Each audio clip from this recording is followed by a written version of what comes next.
Imagine this for a moment. In parts of rural Japan, it's common to see adults in their 70s rising from floor seating multiple times a day without using their hands. Contrast, in many Western countries, standing up from a chair becomes one of the first movements people fear losing after 65. The difference isn't genetics. It's how the muscles that control independence are trained or not trained over time. Here's a statistic that should stop you for a second. According to data published in the journals of gerontology, adults over 65 lose up to 15% of their glute strength every decade if it's not specifically trained. That matters because the glutes are not fitness muscles. They are survival muscles. They control standing, walking, climbing stairs, balance, and fall prevention. I want you to stay with me because the most powerful exercise, the one that often changes how people move within weeks, is saved for the end.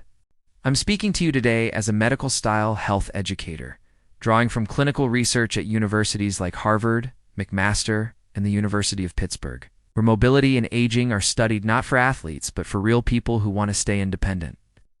Let's start with number 4, the least essential, but still important. The first exercise is the supported glute bridge. Biologically, this matters because the gluteus maximus is the primary muscle that extends your hips. Every time you stand up from a chair or climb a step, this muscle should be doing the work. When it weakens, your lower back and knees compensate, increasing pain and fall risk. A study from McMaster University showed that adults aged 65 to 80 who perform modified glute bridges 3 times per week improved hip extension strength by 18% in 8 weeks. The movement is simple. You lie on your back with knees bent, feet flat, and gently lift your hips while squeezing the muscles under your hips, not your lower back. You pause briefly, then lower slowly. For safety, start with very small lifts. If you feel it in your spine, you're lifting too high. Progress by holding the top position longer, not by forcing height. Number 3 is the sit-to-stand squat from a chair. This exercise directly trains the movement most associated with independence. Biologically, it strengthens the glutes while reinforcing coordination between hips, thighs, and core. Research from the University of Pittsburgh found that adults over 70 who practiced controlled sit-to-stands improved lower body power by 22% and reduced fall risk markers within 10 weeks. To do it safely, sit on a sturdy chair, feet slightly back, and stand up using your hips, not momentum. Then sit back down slowly, as if the chair were fragile. If balance is a concern, keep your hands lightly on the armrests or a countertop. Progression comes from slower control, not speed. Number 2 is the standing hip extension, often overlooked but incredibly important. This movement isolates the glutes in a standing position, which is how we actually use them in daily life. Biologically, it reactivates muscles that often switch off with prolonged sitting.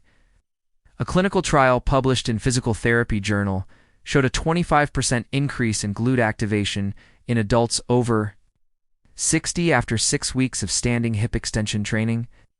Stand holding a chair or wall, keep your torso upright, and gently move one leg backward without arching your back. Think of lengthening the leg, not kicking. For safety, move slowly and keep the range small. Progress by adding brief pauses at the end of the movement. Now, number 1. The most essential exercise for building strong glutes after 65, and the one that often changes lives. The step-back lunge to support. This matters biologically because it trains the glutes eccentrically, meaning they learn to control your body as you move, not just produce force. This directly translates to safer walking, turning, and catching yourself if you trip. A study from Harvard-affiliated researchers found that supported lunge patterns improved balance scores by 34% in older adults within 8 weeks, outperforming motion-based exercises. The key is support. Hold a railing, chair, or wall. Step 1. Leg back slightly. Bend both knees gently, then return to standing, using the front hip and glute. This exercise teaches confidence. You're training your body to trust your legs again. Progression is simple. Deeper steps come later. Stability always comes first. If there's one thing I want you to remember, it's this. Strong glutes are not about looking fit. They are about dignity. They are about getting out of a chair without help, walking without fear, and staying in your own home longer.